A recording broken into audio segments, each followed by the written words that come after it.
നിക്കോലാവ്യരുടെ ഉപദേശം എന്താണ് എന്ന് ഉള്ള വിഷയത്തെക്കുറിച്ച് പരിശോധിക്കാം. അതെന്താണ്, നിക്കോലാവ്യർ ആരാണ് എന്നുള്ള വിഷയം മനസ്സിലാക്കിയെങ്കിൽ മാത്രമേ മുൻപോട്ടുള്ള കാര്യങ്ങൾ നമുക്ക് വിശദീകരിക്കാൻ എളുപ്പമാവും. കേൾക്കുന്നവർക്കും അത് പ്രയോജനം ചെയ്യാൻ വേണ്ടിയിട്ടാണ്. വെളിപ്പാട് 2-ന്റെ 8-ാം വാക്യം, 6-ാം വാക്യം, നിക്കോലാവ്യരുടെ നടപ്പ് നീ പകയ്ക്കുന്നു എന്നൊരു നന്മ നിനക്കുണ്ട്, അത് ഞാനും പകയ്ക്കുന്നു. കർത്താവ് എഫെസോസിലെ സഭയുടെ ദൂതന് എഴുതുമ്പോൾ വിശേഷവിധിയായിട്ട് പറയുന്ന ഒരു കാര്യമാണ്, നിക്കോലാവ്യരുടെ നടപ്പ് നീ പകയ്ക്കുന്നു, അത് ഞാനും പകയ്ക്കുന്നു എന്ന് കർത്താവ് അരുളിച്ചെയ്തു.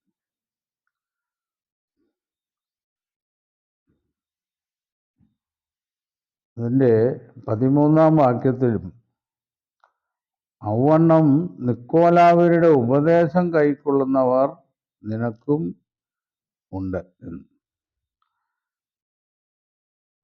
ആദ്യ ഭാഗത്ത് നിക്കോലാവ്യരുടെ നടപ്പെന്ന് പറയുന്നു, 2-ാം ഭാഗത്ത് നിക്കോലാവ്യരുടെ ഉപദേശം എന്ന് പറയും. അപ്പോൾ ഈ നടപ്പിനെയും ഉപദേശങ്ങളെയും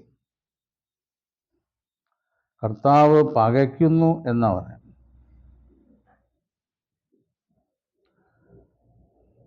പെർഗമോസിലെ സഭയിൽ നിക്കോലാവ്യരുടെ ഉപദേശം കൈക്കൊള്ളുന്നു എന്നാണ് കർത്താവ്. അപ്പൊ എഫെസോസിലെ സഭ നിക്കോലാവ്യരുടെ ഉപദേശം പകച്ചു, പെർഗമോസിലെ സഭ നിക്കോലാവ്യരുടെ ഉപദേശം കൈക്കൊണ്ടു എന്നാണ്. അപ്പോൾ സഭയുടെ ഒന്നാമത്തെ ഘട്ടം വളരെ സംശുദ്ധമായിരുന്നു. 2-ാം ഘട്ടത്തിൽ നിക്കോലാവ്യരുടെ ഉപദേശങ്ങൾ പിടിച്ചിരിക്കുന്ന ആളുകൾ സഭയിൽ ഉണ്ടായിരുന്നു. അപ്പം എന്താണ് നിക്കോലാവ്യരുടെ ഉപദേശങ്ങൾ, എങ്ങനെയാണ് ഈ ഉപദേശങ്ങൾ സഭയിൽ കടന്നുകൂടിയത് എന്നുള്ളതാണ് നമ്മൾ ചിന്തിക്കേണ്ട വിഷയം. മത്തായിയുടെ സുവിശേഷം 13-ാം അധ്യായം, അതിലൊരു വാക്യമുണ്ട്. എത്രാം വാക്യം അത്? 24. 13-ന്റെ 24 വായിക്കുമ്പോൾ എങ്ങനെയാണ് നിക്കോലാവ്യരുടെ ഉപദേശം സഭകളിൽ കടന്നുകൂടിയത് എന്ന് നമുക്ക് കാണാൻ കഴിയും.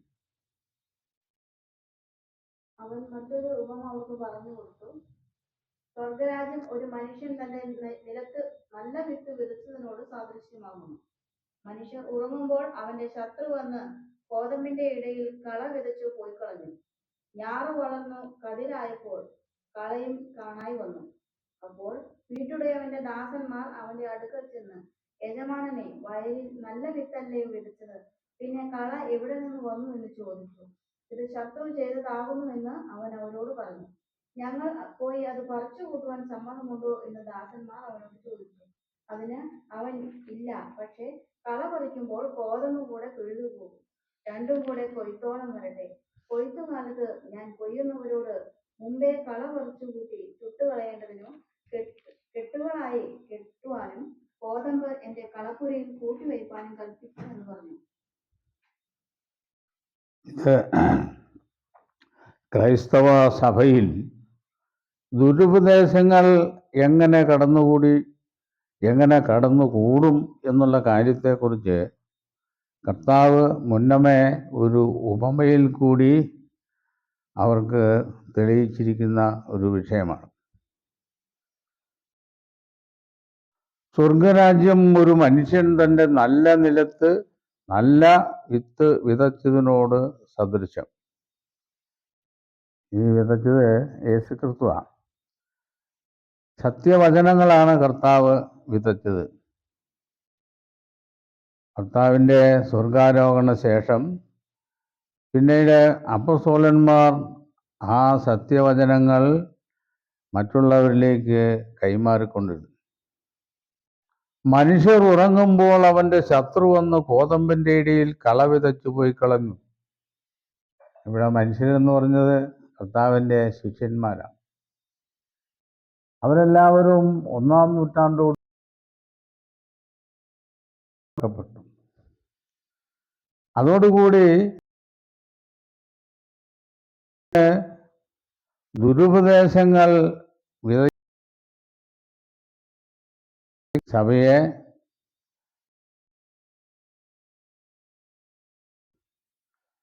ശത്രു വന്ന് കളഞ്ഞു. ശത്രു എന്ന് പറഞ്ഞാൽ പിശാച. ആയിട്ടുള്ള ആശയങ്ങൾ ആദികൾ സാത്താൻ കണ്ടുപിടിച്ചു. ഞാറ് വളർന്നു. അപ്പൊ യഥാർത്ഥ ഞാറിനോടൊപ്പം അങ്ങനെ രണ്ടും വളർന്നുകൊണ്ടിരിക്കുകയാണ്. അപ്പോൾ വീട്ടുടയവന്റെ ദാസന്മാർ അവന്റെ അടുക്കൽ ചെന്ന്, യജമാനനെ, പിന്നെ കള എവിടെ നിന്ന് വന്നു എന്ന് ചോദിച്ചു. അവൻ അവരോട് പറഞ്ഞു, അത് പറിച്ചു കൂട്ടുവാൻ സമ്മതമുണ്ടോ? ദാസന്മാർ അവനോട് ചോദിച്ചു. അതിനവൻ, കോതമ്പ് കൂടെ പിഴുതുപോകും, വളരട്ടെ. കൊയ്ത്തുകാലത്ത് ഞാൻ കൊയ്യുന്നവരോട് മുമ്പേ കളപറി കെട്ടുകളായി കെട്ടുവാനും കോതമ്പന്റെ കളപ്പുരയിൽ കൂട്ടിവെപ്പാനും കൽപ്പിക്കും എന്ന് പറയും. അപ്പോൾ 1-ാം നൂറ്റാണ്ടിന് ശേഷം ദുരുപദേശങ്ങൾ കടന്നുകൂടി. അതിന് സാത്താനാണ് അതിൻ്റെ മുൻപന്തിയിൽ. സാത്താൻ വ്യാജമതങ്ങൾക്ക് രൂപം നൽകി. അപ്പോസ്തലന്മാര് ഉപദേശിച്ചു കൊടുത്ത ആശയങ്ങൾ സഭകളിൽ പെരുകാൻ തുടങ്ങി. ഏതായാലും എന്ന് പറഞ്ഞു. കൊയ്ത്തെന്ന് പറയുമ്പോൾ ഒരു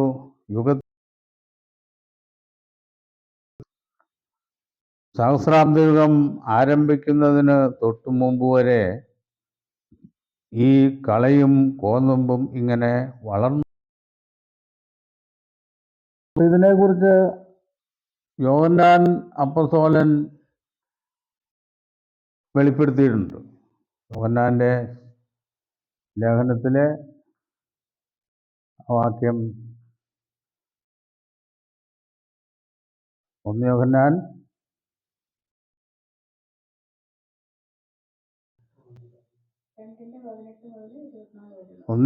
2:18 മുതൽ 20. കുഞ്ഞുങ്ങളെ, ഇത് അന്ത്യനാഴികയാകുന്നു. എതിർ ക്രിസ്തു വരുന്നു എന്ന് നിങ്ങൾ കേട്ടിട്ടുണ്ടല്ലോ. അന്ത്യനാഴിക ആകുന്നു എന്ന് നമുക്ക് അറിയാം. നമുക്കുള്ളവർ ആയിരുന്നില്ല. അവർ നമുക്കുള്ളവർ ആയിരുന്നുവെങ്കിൽ നമ്മോടുകൂടെ നമുക്കുള്ളവരല്ല എന്ന് പ്രസിദ്ധമാകേണ്ടതല്ലോ. നിങ്ങൾ സകലവും അറിയുന്നു. നിങ്ങൾ സത്യം അറിയായക കൊണ്ടല്ല, പോഷ്ക് ഒന്നും സത്യത്തിൽ നിന്നും വരായാലും അത്രേ ഞാൻ നിങ്ങൾക്ക് എഴുതി. നിഷേധിക്കുന്നവൻ അല്ലാതെ കള്ളൻ ആകുന്നു. പിതാവിനെയും പുത്രൻ ആകുന്നു. പുത്രനെ നിഷേധിക്കുന്നവന് പിതാവുമില്ല, പുത്രനെ സ്വീകരിക്കുന്നവന് പിതാവും ഉണ്ട്. വസിക്കട്ടെ. ആദ്യം മുതൽ കേട്ടത് നിങ്ങളിൽ വസിക്കുന്നുവെങ്കിൽ നിങ്ങൾ പുത്രനിലും പിതാവിലും വസിക്കും.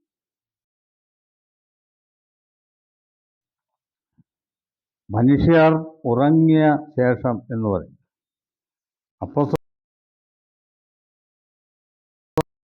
ക്രൈസ്തവ സഭയിൽ ദുരുപദേശങ്ങൾ വളർന്നു. അപ്പോൾ കർത്താവ് പറയുന്നത് അന്ത്യനാഴികയാകുന്നു. എതിർ ക്രിസ്തു വരുന്നു എന്ന് നിങ്ങൾ കേട്ടിട്ടുണ്ടല്ലോ. ഈ പദം വളരെ ശ്രദ്ധിക്കേണ്ട പദമാണ്. എതിർ ക്രിസ്തു എന്ന, അന്തിക്രിസ്തു എന്നല്ല. സാധാരണ ആളുകൾ അന്തിക്രിസ്തു എന്ന് പറയുന്നു. ആൻറ്റി ക്രൈസ്റ്റ് എന്നുള്ള മലയാളീകരിച്ച് പറയുന്ന അന്തിക്രിസ്തു. അതിന് ശരിയായ പദം എതിർ ക്രിസ്തു തന്നെയാണ്. ക്രിസ്തുവിന് എതിരായി വരുന്ന ക്രിസ്തു, ക്രിസ്തുവിൻ്റെ വചനങ്ങൾക്ക് എതിരായി പഠിപ്പിക്കുന്ന ഒരു പ്രസ്ഥാനം, അത് വരുന്നു എന്ന് നിങ്ങൾ കേട്ടിട്ടുണ്ടല്ലോ. 1-ാം നൂറ്റാണ്ടിന് ശേഷമുള്ള കാര്യങ്ങളെക്കുറിച്ചാണ് വിശദീകരിക്കുന്നത്. ഇപ്പോൾ അനേകം എതിർ ക്രിസ്തുക്കൾ എഴുന്നേറ്റിരിക്കിയാൽ അന്ത്യനാഴികയാകുന്നു. അവർ നമ്മുടെ ഇടയിൽ നിന്ന് പുറപ്പെട്ടു, എങ്കിലും നമുക്കുള്ളവർ ആയിരുന്നില്ല. അവർ സത്യസഭയിൽ നിന്നും പുറപ്പെട്ടവരാണ്. അവർ നമുക്കുള്ളവരായില്ല എന്ന് പറഞ്ഞാൽ അവർ സത്യത്തിൽ നിലനിന്നില്ല. അവർ നിക്കോലാവ്യരുടെ ഉപദേശങ്ങൾ പ്രചരിപ്പിക്കുന്ന ഒരു പ്രസ്ഥാനമായി വളർന്നു. അതിൽ യഹൂദനുമുണ്ട്. യഹൂദൻ അതിൽ ന്യായപ്രമാണമാണ് മനുഷ്യന് രക്ഷയ്ക്കായി നൽകിയിരിക്കുന്ന പ്രമാണമെന്നാണ് യഹൂദൻ പഠിപ്പിക്കുന്നത്. യഹൂദനും നിക്കോലാവ്യരും ചേർന്നുള്ള ഒരു പ്രസ്ഥാനം. അതിനകത്ത് സർവ്വമതങ്ങളും വിടും. ആശയങ്ങൾ വേദാനുസരണമല്ല എന്നുള്ളതാണ്. യേശുക്രിസ്തുവിൻ്റെയും അപ്പസ്തോലന്മാരുടെയും ഉപദേശങ്ങളല്ല മതങ്ങൾ പഠിപ്പിച്ചുകൊണ്ടിരിക്കുന്നത് എന്നാണ്. അതിൻ്റെ തെളിവുകളെയൊക്കെ ആയിട്ടുള്ള വാക്യങ്ങൾ നമുക്കിവിടെ വായിക്കാം. അവർ നമ്മുടെ ഇടയിൽ നിന്ന് പുറപ്പെട്ടു, എങ്കിലും നമുക്കുള്ളവരായിരുന്നില്ല. നമുക്കുള്ളവരായിരുന്നു എങ്കിൽ നമ്മോടുകൂടെ പാർക്കുമായിരുന്നു. അതായത് നല്ല വിത്ത് വിതച്ച അവരോടുകൂടെ, ആ നല്ല വിത്തിൻ്റെ ഉപദേശം എന്താണെന്ന് കേട്ടവരോടുകൂടെ അവർ പാർക്കേണ്ടിയിരുന്നു. നിങ്ങളോ പരിശുദ്ധാത്മാവിനാൽ അഭിഷേകം പ്രാപിച്ച് സകലവും അറിയുന്നു. ദൈവത്തിൻ്റെ ആത്മാവിനാലാണ് യഥാർത്ഥമായ സത്യം ഗ്രഹിക്കുവാൻ കഴിയുള്ളൂ എന്നാണ്. നിങ്ങൾ ഒന്നും സത്യമറിയാതെ കൊണ്ടല്ല, നിങ്ങളത് അറിയാലും പോഷ്കൊന്നും സത്യത്തിൽ നിന്ന് വരായികയാലും അത്രേ ഞാൻ നിങ്ങൾക്ക് എഴുതിയിരിക്കുന്നത്. തിരുവെഴുത്തുകളെ നമ്മൾ എങ്ങനെ മനസ്സിലാക്കണമെന്ന, പോഷ്ക് ആണോ യഥാർത്ഥ സത്യമാണോ പ്രസ്താവിക്കുന്നത് എന്ന് എങ്ങനെ നമുക്ക് മനസ്സിലാക്കാം? തിരുവെഴുത്തുകളെ നമ്മൾ തിരുവെഴുത്തുകൾ കൊണ്ടും യുക്തി കൊണ്ടും യാഥാർത്ഥ്യങ്ങൾ കൊണ്ടും തിരുവെഴുത്തുകളുടെ അർത്ഥം ഗ്രഹിക്കണം.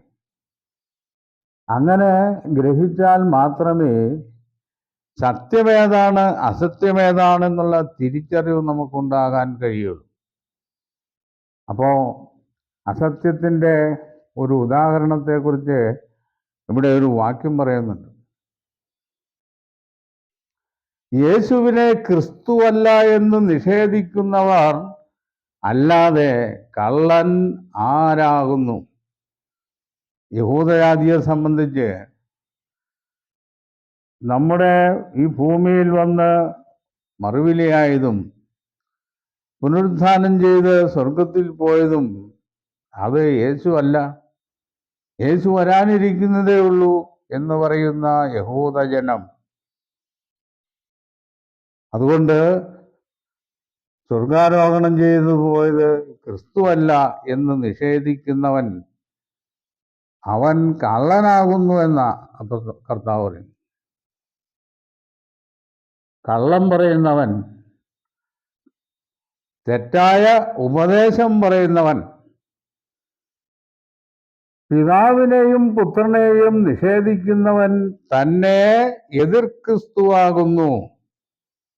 രണ്ടാമത്തെ ഒരു വിഷയമാണ്. പിതാവിനെയും പുത്രനെയും നിഷേധിക്കുന്നവൻ എതിർ ക്രിസ്തുവാകുന്നു. എങ്ങനെയാ പിതാവിനെയും പുത്രനെയും നിഷേധിക്കുക? പിതാവാരാണ് പുത്രൻ ആരാണ് എന്നുള്ള തിരിച്ചറിവില്ലാതെ ആരാധിക്കുകയും പഠിപ്പിക്കുകയും ചെയ്യുന്നു. ആ പഠനം അത് കേൾക്കുന്നവനും പറയുന്നവനും പ്രയോജനം ചെയ്യുന്നില്ല, ദൈവത്തിൻ്റെ അംഗീകാരം അതിന് ലഭിക്കുന്നതുമില്ല എന്നുള്ളതാണ്. പുത്രനെ നിഷേധിക്കുന്നവന് പിതാവില്ല, പുത്രനെ സ്വീകരിക്കുന്നവന് പിതാവുണ്ട്. പിതാവും പുത്രനും തമ്മിലുള്ള ബന്ധം എന്താണ് എന്നുള്ളതാണ് തിരിച്ചറിയേണ്ടത്. യേശുക്രിസ്തുവിനെ കുറിച്ച് ഉള്ള സാക്ഷ്യം ഏകസത്യതയുമായ നിന്നെയും നീ അയച്ചിരിക്കുന്ന യേശുക്രിസ്തുവിനെയും അറിയുന്നത് തന്നെ നിത്യജീവൻ. അപ്പോൾ പിതാവിനെയും പുത്രനെയും തിരിച്ചറിയുന്നത് നമുക്ക് നിത്യജീവൻ ലഭിക്കാൻ യോഗ്യമായ ദൈവത്തിൻ്റെ കൽപ്പനയാണ് എന്നുള്ളതാണ്. മറ്റൊരു വേദഭാഗം വായിക്കുമ്പോൾ, ആകാശത്തിലോ ഭൂമിയിലോ ദേവന്മാരെന്നു പേരുള്ളവർ ഉണ്ടെന്ന് വരികിലും പിതാവായ ഏകദൈവമേ നമുക്കുള്ളൂ. യേശുക്രിസ്തു എന്ന ഏക കർത്താവും നമുക്കുണ്ട്. എന്നാൽ എല്ലാവരിലും ഈ അറിവില്ല എന്നാണ്. അപ്പൊ എല്ലാവരിലും ഉണ്ടായിരിക്കേണ്ട അറിവ്, എല്ലാവരിലും ഉണ്ടാകേണ്ട അറിവ് പിതാവായ ഏകദൈവം, യേശുക്രിസ്തു എന്ന ഏക കർത്താവ്. ആ കർത്താവിനെ ദൈവത്തിൻ്റെ പുത്രനെന്ന് വിളിച്ചിരിക്കുന്നു വേദപുസ്തകം. ആ ദൈവത്തിൻ്റെ പുത്രനെ നാം അറിയുന്നത് പിതാവ് അയച്ചിരിക്കുന്ന നമ്മുടെ ഉദ്ധാരകനാണ് യേശുക്രിസ്തു എന്നുള്ള വിശ്വാസം. ആ വിശ്വാസത്തിലുള്ള അറിവാണ് നമുക്കുണ്ടാകേണ്ടത്. പിതാവും പുത്രനും തമ്മിലുള്ള ഈ ഐക്യത, അവർ രണ്ടുപേരും ഒരേ ലക്ഷ്യത്തിന് വേണ്ടി നിലകൊള്ളുന്നു എന്നുള്ളതാണ്. ലക്ഷ്യം എന്താണ്? മനുഷ്യനെ പാപത്തിൽ നിന്ന്, മരണത്തിൽ നിന്നും മോചിപ്പിച്ചിട്ട് ഏദൻ പറുദീസ ഇവിടെ സ്ഥാപിക്കുക എന്നുള്ളതാണ് ലക്ഷ്യം. അതുകൊണ്ട് നിങ്ങൾ ആദ്യം മുതൽ കേട്ടത് നിങ്ങളിൽ വസിക്കട്ടെ. ഉണ്ടോ? പിന്നെ അതാ പറയാൻ, അപ്പോസ്തലന്മാര് എന്ത് ഉപദേശിച്ചിരിക്കുന്നു? 12 അപ്പോസ്തലന്മാര് 12 അടിസ്ഥാനങ്ങളാണ്. ആ അടിസ്ഥാനം അവർ എന്തെല്ലാം നിങ്ങളോട് സംസാരിച്ചിരിക്കുന്നു അതിൽ വസിക്കണമെന്നാണ്. അപ്പോസ്തലൻ മറ്റൊരു ലേഖനത്തിൽ എഴുതുമ്പോൾ, ഞങ്ങൾ നിങ്ങളോട് അറിയിച്ചതിന് വിപരീതമായി ഞങ്ങളാകട്ടെ സ്വർഗത്തിൽ നിന്ന് ഒരു ദൂതനാകട്ടെ നിങ്ങളോട് സുവിശേഷം അറിയിച്ചാൽ അവൻ ശപിക്കപ്പെട്ടവൻ എന്നാ. അപ്പോൾ നമ്മൾ മനസ്സിലാക്കേണ്ടത് എന്താണ് അപ്പോസ്തലന്മാരുടെ സത്യമായ ഉപദേശം, എന്തെല്ലാം വിഷയങ്ങളാണ് സത്യവേദപുസ്തകത്തിൽ ഉൾക്കൊള്ളിച്ചിരിക്കുന്നത് എന്നുള്ള കാര്യങ്ങളെക്കുറിച്ചുള്ള തിരിച്ചറിവ് നമുക്ക് ഉണ്ടാകേണ്ടത് ആവശ്യമാണ്. നിങ്ങൾ ആദ്യം മുതൽ കേട്ടത് നിങ്ങളിൽ വസിക്കട്ടെ. ആദ്യം മുതൽ കേട്ടത് നിങ്ങളിൽ വസിക്കുന്നുവെങ്കിൽ നിങ്ങൾ പുത്രനിലും പിതാവിലും വസിക്കും. ഇതാകുന്നു അവൻ നമുക്ക് തന്ന വാഗ്ദത്തം, നിത്യജീവൻ തന്നെ. ഇപ്പൊ പിതാവിൻ്റെയും പുത്രൻ്റെയും ഉദ്ദേശം നമുക്ക് നിത്യജീവൻ നൽകുക എന്നുള്ളതാണ്. ആ നിത്യജീവൻ നൽകുവാൻ യേശുക്രിസ്തു ഒരു മറുവിലയായിത്തീരണം. ഇത് മറ്റ് ആർക്കും സാധ്യമായ ഒരു കാര്യമല്ല, ഈ മറുവിലയായിത്തീരുക എന്നുള്ളത്. ദൈവത്തിന് അനേകായിരം ദൂതന്മാരുണ്ടെങ്കിലും അവരിൽ ആർക്കും പോലും ഒരു മധ്യസ്ഥനും മറുവിലയായി തീരുവാൻ സാധിച്ചില്ല എന്നുള്ളതാണ്. മനുഷ്യനെ വീണ്ടെടുക്കാനോ ദൈവത്തിന് വീണ്ടെടുപ്പ് വില കൊടുപ്പാനോ ആർക്കും കഴിയുകയില്ല. അങ്ങനെ മനുഷ്യർക്കും ദൂതന്മാർക്കും ഒരു മുഖാന്തരങ്ങൾക്കും മനുഷ്യനെ വീണ്ടെടുപ്പ് വില കൊടുത്ത് വീണ്ടെടുക്കുവാൻ കഴിയാതിരുന്ന അവസ്ഥയിലാണ് യേശുക്രിസ്തു സ്വർഗത്തിൽ നിന്ന് ഭൂമിയിൽ വന്ന് ആ ദിവ്യബലി അർപ്പിച്ചത്. അപ്പം ഇതിനായിട്ടുള്ള സുവിശേഷങ്ങൾ ആര് പഠിപ്പിക്കുകയും പ്രചരിപ്പിക്കുകയും ചെയ്യുന്നതോ അവരെല്ലാം നിക്കോലാവ്യരുടെ പട്ടികയിൽപ്പെടും. ഈ നിക്കോലാവ്യരുടെ ഉപദേശം 1-ാം നൂറ്റാണ്ടിന് ശേഷം ഇന്നത് കൂടുതൽ വ്യാപരിച്ചുകൊണ്ടിരിക്കുക. ഇന്നത് ദുരുപദേശങ്ങൾ വിളഞ്ഞ് കൊയ്തെടുക്കേണ്ട കാലത്തിലേക്ക് എത്തിയിരിക്കുക. അനേകം മതസംഘടനകളും പ്രസ്ഥാനങ്ങളും പല കാര്യങ്ങളിൽ സത്യമായ കാര്യങ്ങളുണ്ട്. പക്ഷേ പ്രധാനപ്പെട്ട പല വിഷയങ്ങളിലും തെറ്റായി പഠിപ്പിക്കുന്നു എന്നുള്ളതാണ് വേദപുസ്തകത്തിൻ്റെ അടിസ്ഥാനത്തിൽ നമ്മൾ പരിശോധിക്കുമ്പോൾ കാണാൻ കഴിയും. അപ്പോൾ ദുരുപദേശങ്ങളുടെ ഒരു പട്ടിക തന്നെ നിരത്താനുണ്ട്. ആ ദുരുപദേശങ്ങൾ ശരിയോ തെറ്റോ എന്നുള്ളത് വേദപുസ്തകത്തിൻ്റെ അടിസ്ഥാനത്തിൽ നമ്മൾ പരിശോധിക്കണം. ഒരു ആശയം പറഞ്ഞാൽ അതേപടി അംഗീകരിക്കേണ്ട കാര്യമില്ല. വേദപുസ്തകം ആർക്കും വായിക്കാനും പഠിക്കാനും ചിന്തിക്കാനുമുള്ള അവകാശം ദൈവം നൽകിയിട്ടുണ്ട്. അതുകൊണ്ടാണ് ലോകത്തിലെ എല്ലാ ഭാഷയിലും വേദപുസ്തകം പരിഭാഷ ചെയ്യപ്പെട്ടിരിക്കുന്നത്. അപ്പോൾ നിക്കോലാവ്യരുടെ ഉപദേശങ്ങളിൽ പ്രധാനപ്പെട്ടത് യേശു ദൈവപുത്രനല്ല, ദൈവം തന്നെയാണ് എന്നുള്ളതാണ് മറ്റൊരു ഉപദേശം. പഴയ നിയമത്തിൽ ദൈവത്തിൻ്റെ പേര് യഹോവ എന്ന് വെളിപ്പെടുത്തിയിരിക്കുന്നു, മോശയ്ക്ക് വെളിപ്പെടുത്തി കൊടുത്തതാണ്. പുതിയ നിയമത്തിൽ ആ യഹോവയുടെ പുത്രനായിട്ടാണ് യേശുക്രിസ്തു വരുന്നത്. അപ്പോഴും രണ്ട് വ്യക്തികളാണെന്നുള്ളത് കൃത്യമാണ്. പിന്നീട് ഉള്ള ദുരുപദേശങ്ങൾ പാപത്തിൻ്റെ ഫലമായി മരിക്കുന്ന ആളുകൾ, അവർ നന്മ ചെയ്തവരാണെങ്കിൽ സ്വർഗത്തിലേക്ക് പോകും, തിന്മ ചെയ്തവരാണെങ്കിൽ നരകത്തിലേക്ക് പോകും എന്നുള്ളതാണ് മറ്റൊരു ഉപദേശം. അതിനെല്ലാം വെല്ലുന്ന മറ്റൊരു ഉപദേശമുണ്ട്. മരിച്ചു പോകുന്ന മനുഷ്യരുടെ ആത്മാക്കളെ ശുദ്ധീകരണ സ്ഥലത്തേക്ക് വിടുന്നു. അവിടെ ശുദ്ധീകരണം ചെയ്ത് നല്ലവരെ സ്വർഗത്തിലേക്ക് കൊണ്ടുപോകും. അതാണ് ശുദ്ധീകരണ സ്ഥലം. അങ്ങനെ ഒരു സ്ഥലമുള്ളതായിട്ട് വേദപുസ്തകത്തിൽ എങ്ങും നമുക്ക് തെളിയിക്കാൻ സാധ്യമല്ല. മറ്റൊന്ന്, മനുഷ്യൻ മരിച്ചാൽ മരിക്കുന്നില്ല, മനുഷ്യൻ്റെ ആത്മാവ് ജീവിച്ചിരിക്കുന്നു. ശരീരം മണ്ണിലേക്ക് പോകുന്നു, ആത്മാക്കൾ ജീവിച്ചിരിക്കുന്നു. ദുഷ്ടാത്മാവിനും മരണമില്ല, ശിഷ്ടാത്മാവിനും മരണമില്ല. അപ്പോൾ മരണത്തിൻ്റെ സ്വഭാവം എന്താണെന്ന് പോലും മനസ്സിലാക്കാൻ കഴിയാത്ത വിധത്തിലുള്ള ഉപദേശങ്ങളാണ് സാത്താൻ പ്രചരിപ്പിക്കുന്നത്. ദൈവം ഏദൻ തോട്ടത്തിൽ ആദാമിനോട് പറഞ്ഞു, ഈ വൃക്ഷഫലം തിന്നുന്ന നാളിൽ നീ മരിക്കും എന്നരുളി ചെയ്തു. അങ്ങനെ ആദാം 930 സംവത്സരം ജീവിച്ചിരുന്നു. പിന്നെ അവൻ മരിച്ചു ഉണ്ടാവും. ആദാം മരിച്ചു. നീ പൊടിയാകുന്നു, പൊടിയിൽ തിരികെ ചേരും. മരണമെന്ന് പറഞ്ഞാൽ മനുഷ്യൻ എന്ന് പറഞ്ഞ ആ വ്യക്തി ഇല്ലാതെയായിത്തീരുന്നു. മരണം മറ്റൊരു ലോകത്തിലേക്കോ ഈ അന്തരീക്ഷത്തിലേക്കോ ആത്മാവായിട്ട് ജീവിച്ച് പറന്നു കിടക്കുവാനുള്ള ഒരു മാർഗമല്ല മരണം. പാപത്തിന്റെ ശമ്പളമാ മരണം. പാപത്തിന്റെ ശമ്പളം മരണമത്രേ. ആ മരണത്തിന്റെ ഭീകരത, മരണത്തോടുകൂടി എല്ലാം നശിക്കുന്നു എന്നുള്ളതാണ്.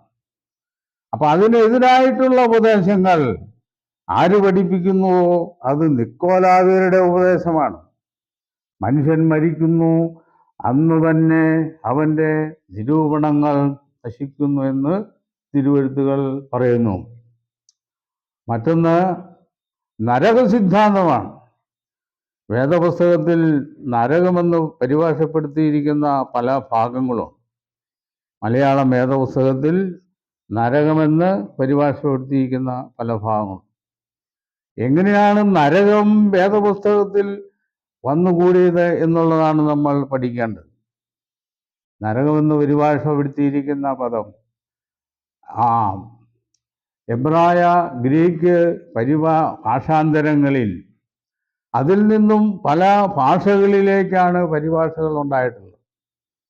യാക്കോബിനെ സംബന്ധിച്ച് യാക്കോബ് പാതാളത്തിലേക്ക് പോയി, ശവക്കുഴിയിലേക്ക് പോയി എന്നുള്ളതാണ്. അതിന് ഷിയോൽ എന്നാണ് വെച്ചിരിക്കുന്നത് എബ്രായ മൂലത്തിൽ. അതിന് ശവക്കുഴി എന്നാണ് അർത്ഥം. ആ എബ്രായ മൂലത്തിൽ ശവക്കുഴിക്ക് തുല്യമായി വരുന്ന ഗ്രീക്ക് പദം ഹേഡീസ് എന്നാണ്. യാക്കോബ് ഹേഡീസിലേക്ക് പോയി, ശവക്കുഴിയിലേക്ക് പോയിരുന്ന. ഇംഗ്ലീഷിൽ വന്നപ്പോൾ അത് ഗ്രേവായി, കുഴിയിലേക്ക് പോയി, കുഴപ്പമില്ല, ശവക്കുഴിയാണ്. മലയാളത്തിലേക്ക് പരിഭാഷ വന്നപ്പോഴത്തേക്കും നരകമായി, പാതാളമായി, ശവക്കുഴിയായി.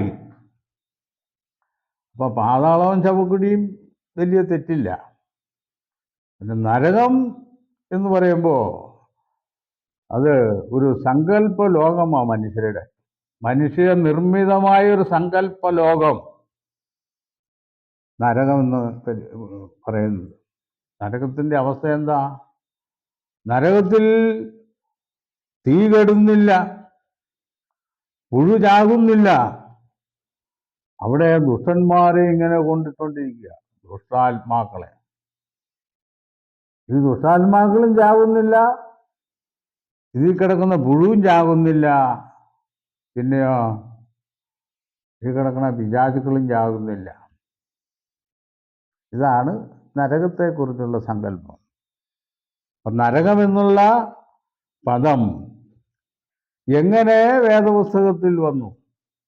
അവിടെയെല്ലാം ശവക്കുഴി, പാതാളം, കുഴി എന്നെല്ലാം പരിഭാഷ ചെയ്തേണ്ട സ്ഥാനത്താണ്. ഇത് പരിഭാഷ ചെയ്തിരിക്കുന്ന പല പരിഭാഷാ കർത്താക്കളും ഈ അബദ്ധവിശ്വാസത്തിന്റെ ഉടമസ്ഥന്മാരാ. ദുഷ്ടന്മാരെ നരകത്തിലിട്ട് നിത്യകാലം ദണ്ഡിപ്പിക്കും. ആദാമിന് ദൈവം കൊടുത്ത ശിക്ഷ മരണമാണ്. ആ മരണത്തിൽ നിന്ന് മനുഷ്യനെ മോചിപ്പിക്കാനാണ് ക്രിസ്തു മറുവിലയായത്. ക്രിസ്തു കാൽവറി ക്രൂശിൽ മരിക്കുക ചെയ്ത്. ക്രിസ്തു നരകത്തിൽ പോയി യാതന അനുഭവിച്ചില്ല. അപ്പൊ അതുകൊണ്ട് തന്നെ ആ ഉപദേശം വേദവിപരീതമാണ്, നിക്കോലാവ്യരുടെ ഉപദേശമാണെന്ന് ബൈബിളിന്റെ അടിസ്ഥാനത്തിൽ നമുക്ക് പഠിക്കാൻ കഴിയും. അതുപോലെ തന്നെ മറ്റൊരു വിഷയം തൃത്വ ആരാധന, തൃത്വങ്ങളെ ആരാധിക്കുക. തൃത്വം എന്ന് പറഞ്ഞാൽ എന്താ? 1 + 1 = 3. നമുക്ക് കണക്ക് കൊണ്ട് അത് നിർവചിക്കുമ്പോൾ 1 + 1 + 1 = 3. 3 = 1 എന്നാ പിന്നെ വരുന്നത്. നമ്മുടെ കണക്ക് കൊണ്ടോ ശാസ്ത്രം കൊണ്ടോ നിർവചിക്കാൻ മേലാത്ത വിധത്തിലുള്ള ഒരു അബദ്ധ ഉപദേശം. ഇതും 1-ാം നൂറ്റാണ്ടിന് ശേഷം വന്നതാണ്. അപ്പൊ ഇവിടെ എങ്ങനെയാ 3 ഒപ്പിക്കണേ? പിതാവാം ദൈവം, പുത്രനാം ദൈവം, പരിശുദ്ധാത്മാവാം ദൈവം. അങ്ങനെ മൂന്നും ചേർന്ന് ഏകദൈവം. അപ്പോ മൂന്നും ചേർന്ന് ഒരു ഏകദൈവം. അപ്പോൾ തന്നെ പറയും എന്നാൽ മൂന്നല്ല ഒന്നാന്ന് പറയും. ഇത് സ്വസ്ഥ ബുദ്ധിയില്ലാത്ത ആളുകൾ സംസാരിക്കുന്ന പോലെ ഉള്ള ഉപദേശം. അതിനൊക്കെ ഇന്ന് വളരെ പ്രചാരം നേടിയിട്ടുള്ളതാണ്. ഫലത്തിൽ എന്താ കുഴപ്പം? ഇത് കേൾക്കുന്ന അനുയായികൾക്ക് വേദപുസ്തകത്തിന്റെ സത്യം എന്താണെന്ന് തിരിച്ചറിയാൻ കഴിയുന്നില്ല. അതാണ് വരുന്ന ഏറ്റവും വലിയ പെശക്. അങ്ങനെ സത്യം തിരിച്ചറിയാൻ കഴിയാതെ വരുന്നത് കൊണ്ട് അവർക്ക് നിത്യജീവന്റെ പാതയിൽ സഞ്ചരിക്കാൻ സാധിക്കുന്നില്ല. പിതാവിനെയും പുത്രനെയും തിരിച്ചറിയണമെന്നല്ലേ? അപ്പോൾ പരിശുദ്ധാത്മാവ് ഒരു ദൈവമാണെന്നാണ്. പുത്രനാം ദൈവം, പിതാവാം ദൈവം. ഒരു വായിൽ തന്നെ ഈ രണ്ട് കാര്യവും മാറി മാറി പറയും. ഇതാണ് തൃത്വം. തൃത്വം എന്നൊരു വാക്കുപോലും വേദപുസ്തകത്തിലില്ല. ഉൽപ്പത്തി മുതൽ വെളിപ്പാട് വരെ വിരൽ ചൂണ്ടി പരിശോധിച്ചാലും തൃത്വം എന്നൊരു വാക്ക് വേദപുസ്തകത്തിൽ നിന്ന് കണ്ടെടുക്കാൻ പറ്റില്ല. തൃത്വം സ്ഥാപിക്കാൻ ഒരു ന്യായവും കണ്ടെത്താൻ സാധിക്കുന്നില്ല. പിതാവ് ഇസ്രായേലേ കേൾക്ക, നമ്മുടെ ദൈവമായ യഹോവ ഏകൻ എന്ന് പറയും. യോഹന്നാന്റെ സുവിശേഷം കൃത്യമായിട്ട് വായിച്ചു പഠിക്കുന്നവർക്ക് യേശുവിനെ കുറിച്ചും ദൈവത്തെക്കുറിച്ചും വ്യത്യസ്തമായ ഒരു പരിജ്ഞാനം ഉണ്ടാക്കിയെടുക്കാൻ പറ്റും. അതിനാരുടെ സഹായം വേണ്ട.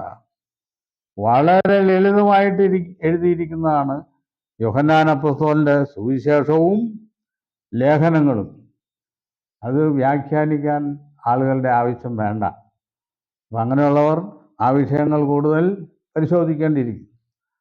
പിന്നെ മറ്റ് വിഷയങ്ങളെ സംബന്ധിച്ചുള്ള ഉപദേശങ്ങൾ പ്രചരിപ്പിക്കുന്നവർ, ഞാൻ വേഗത്തിൽ സാമാന്യമായിട്ട് ഒന്ന് രണ്ട് കാര്യം കൂടെ പറഞ്ഞ് നിർത്താം. ഒരുപാട് കാര്യം പറഞ്ഞാൽ കേൾവിക്കാർക്ക് അത് ഉൾക്കൊള്ളാൻ പറ്റില്ലാത്തതുകൊണ്ടാണ്. ഉപദേശപരമായ മറ്റ് ചില വിഷയങ്ങൾ 1925 ദൈവരാജ്യം സ്വർഗത്തിൽ സ്ഥാപിച്ചു എന്ന് പ്രസ്താവിക്കുന്ന ഒരു സംഘടനയുണ്ട്. ദൈവരാജ്യം സ്വർഗത്തിൽ സ്ഥാപിച്ചു. ദൈവരാജ്യം നിന്റെ ഇഷ്ടം സ്വർഗത്തിലെ പോലെ ഭൂമിയിലാകണമെന്ന് പ്രാർത്ഥിക്കാനാ കർത്താവ് ശിഷ്യന്മാരെ പഠിപ്പിച്ച്. ദൈവരാജ്യം സ്വർഗത്തിൽ സ്ഥാപിക്കാനുള്ളതല്ല. ദൈവരാജ്യം എന്ന് പറഞ്ഞാൽ എന്താ? ദൈവരാജ്യം ഭക്ഷണവും പാനീയവുമല്ല, പരിശുദ്ധാത്മാവിൽ സന്തോഷമത്രേ. സ്വർഗത്തിലെന്നും സന്തോഷമാണ്. സ്വർഗത്തിൽ പ്രത്യേകം സന്തോഷം സ്ഥാപിക്കാനൊന്നുമില്ല. അവിടെ പിതാവായ ദൈവമുണ്ട്, കോടാനുകോടി ദൈവത്തിൻ്റെ ദൂതന്മാരുണ്ട്. അവിടെ എപ്പോഴും സന്തോഷമാണ്.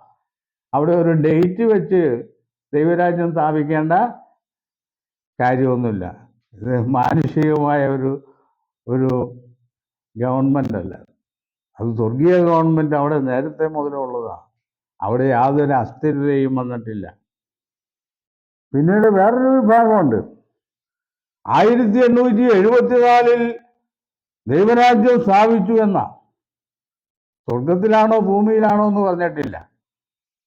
അത് എവിടെയാ സ്ഥാപിച്ചതെന്ന് പറയാൻ ഒരടയാളവുമില്ല. അങ്ങനെ പഠിപ്പിക്കുന്നവർ. ഇതെല്ലാം നിക്കോദാവ്യരുടെ ഉപദേശങ്ങളിൽപ്പെട്ടതാണ്. ഇത് യേശുവും അപ്പോസ്തലന്മാരും പഠിപ്പിച്ചിട്ടുള്ള ഉപദേശങ്ങളല്ല. അപ്പം ഇങ്ങനെ പല വിഷയങ്ങൾ, ഗഹനങ്ങളായ പല വിഷയങ്ങൾ നമുക്ക് ചിന്തിക്കുവാൻ, നമ്മളിതിൻ്റെ പരിശ്രമം യഥാർത്ഥമായ സത്യം കണ്ടെത്തുക എന്നുള്ള ലക്ഷ്യമാണ്. യഥാർത്ഥമായ സത്യം കണ്ടെത്തിയെങ്കിലേ നമുക്ക് നമ്മുടെ പ്രത്യാശയ്ക്ക് ഉറപ്പുണ്ടാകാൻ സാധ്യതയുള്ളൂ. മരിച്ച ആത്മാക്കൾ, നിങ്ങൾ ആരും കരയണ്ട. മരിച്ച പരേതൻ്റെ ആത്മാവ് സ്വർഗത്തിൽ പോയി സന്തോഷിക്കുകയാണ്. അതുകൊണ്ട് നിങ്ങളാരും കരയണ്ട എന്ന് നമ്മുടെ ഉപദേശകന്മാർ പറഞ്ഞ് നമ്മളെ ആശ്വസിപ്പിക്കും. അതൊരു തെളിവില്ലാത്ത ഒരു ആശ്വാസമാണ്. മനുഷ്യൻ മരിക്കുന്നു, അന്ന് തന്നെ അവൻ്റെ നിരൂപണങ്ങൾ നശിക്കുന്നു.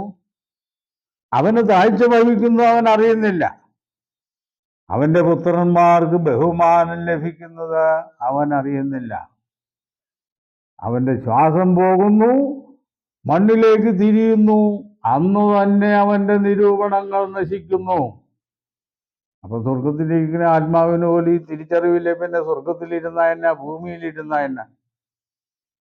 അപ്പൊ അതെല്ലാം ഒരു അന്ധമായ വ്യാമോഹം മനുഷ്യരിലേക്ക് കടത്തിവിടാൻ പിശാച് കൊണ്ടുവരുന്ന ആശയങ്ങളാണ്. അവൻ പോഷ്ക് പറയുന്നവനും അതിൻ്റെ അപ്പനുമാകുന്നു എന്ന് പറഞ്ഞാൽ പോഷ്കിൻ്റെ ഉപജ്ഞാതാവാണ് പിശാച്. അദ്ദേഹം ദൈവത്തിൻ്റെ പ്ലാനുകൾക്കും ക്രിസ്തുവിൻ്റെ ഉപദേശങ്ങൾക്കും വിപരീതമായി പിന്നെയും കിടക്കുന്നുണ്ട് ഒരുപാട് കാര്യങ്ങൾ. മരിച്ചുപോയവരോട് പ്രാർത്ഥിക്കുന്നു, മന്ത്രോച്ചാരണങ്ങൾ നടത്തുന്നു, പിന്നെ വലിയ പണം ചെലവ് ചെയ്ത് കൂദാശകൾ നടത്തുന്നു രക്ഷപ്പെടാൻ. മരിച്ചുപോയ ആത്മാവ് രക്ഷപ്പെടാനാ. ജീവിച്ചിരിക്കുന്ന ഓരോരുത്തരും ജീവിച്ചിരുന്ന കാലത്ത് ചെയ്ത പ്രവൃത്തിയുടെ അടിസ്ഥാനത്തിൽ മരണത്തോടുകൂടി അദ്ദേഹത്തിൻ്റെ തീർപ്പ് ദൈവം കൽപ്പിച്ചിരിക്കുകയാണ്. പിന്നീടുള്ള ശേഷക്രിയകൾക്കൊന്നും മരിച്ച ആളെ പുണ്യവാനാക്കാനോ സ്വർഗത്തിലേക്ക് വിടാനോ ഒരു ക്രിയകളും വേദപുസ്തകം അനുവദിക്കുന്നില്ല. ഇന്നിത്യാദി ഒരുപാട് പോഷ്കിൻ്റെ ഉപദേശങ്ങൾ നമുക്ക് തിരുവെഴുത്തുകളുടെ അടിസ്ഥാനത്തിൽ മനസ്സിലാക്കാൻ പറ്റും. ഇത്രയും ചുരുക്കമായി പറഞ്ഞുകൊണ്ട് നിക്കോലാവ്യരുടെ ഉപദേശം, നിക്കോലാവ്യരുടെ നടപ്പ്, ആചാരങ്ങൾ, അനുഷ്ഠാനങ്ങൾ, ഉപദേശങ്ങൾ ഇതെല്ലാം കർത്താവ് വെറുക്കുന്നു. ഇതെല്ലാം ചെയ്യുന്ന ഏത് സംഘടനയായാലും അത് കർത്താവിനെ നിഷേധിക്കുന്ന സംഘടനകളാണ്. യേശുവിനെ ക്രിസ്തുവല്ല എന്ന് നിഷേധിക്കുന്നു ഒന്ന് യഹൂദൻ. അതുപോലെ അതിന് ചേർന്ന് തന്നെ യേശുവിനെ തിരിച്ചറിയാതെ പ്രസംഗിക്കുന്നു, ആരാധിക്കുന്നു. ഇത് രണ്ടും ദൈവം അംഗീകരിക്കുന്നതല്ല. ക്രിസ്തുവിനെക്കുറിച്ചും ദൈവത്തെക്കുറിച്ചും ഉള്ള പരിജ്ഞാനത്തിൽ നിങ്ങൾ വളരണം എന്നാണ് ദൈവത്തിൻ്റെ പ്രമാണം. അപ്പം ആ പരിജ്ഞാനം പ്രാപിക്കാൻ നമുക്ക് തിരുവെഴുത്തുകളെ കൂടുതൽ ആരായേണ്ടി ഇരിക്കുന്നു. ഇത്രയും പറഞ്ഞുകൊണ്ട് ഈ വിഷയം അവസാനിപ്പിക്കുന്നു.